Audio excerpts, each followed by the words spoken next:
Hi everyone, today I would like to present to you homonyms. But first I will explain to you what homonyms exactly are. And to do it I will simply ask you, have you ever been in a situation when you heard a word in English, but you weren't sure what exactly it meant, but not because you didn't know this word, but because you knew that there are lots of other words that have exactly the same pronunciation and exactly the same spelling. If so, then you are dealing with homonyms.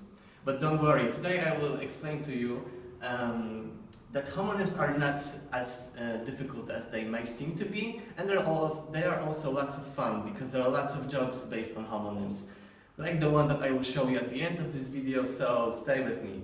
Alright, so first we have here a word watch, which may stand for a device that you put on your hand in order to check the time. And this is a noun.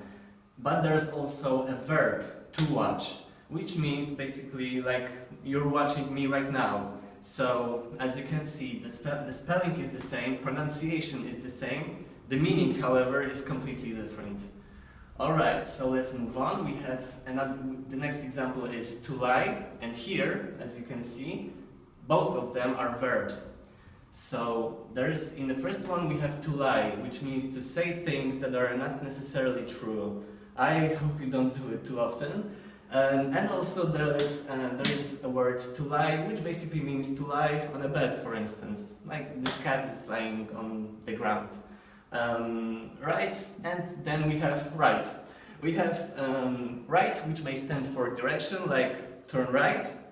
And there's also right that stands for correct, basically. Like you can say, yeah, that's right. Okay, next we have a fly, which is an insect. But you can also say to fly, which may stand for to go by plane, or you can describe a bird that is flying. Okay, and we have to bark, which is the sound that is made by dogs when they are anxious or when they see a stranger.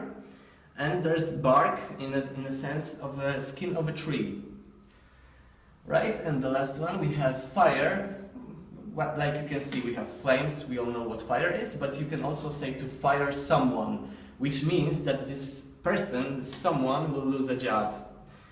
Lastly, there's also one more word, well, which is important to understand the joke that I will show you. Well may stand for a structure that is built in order to get water from underground.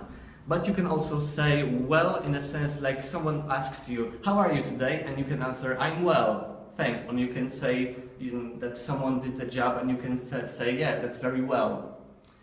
Right?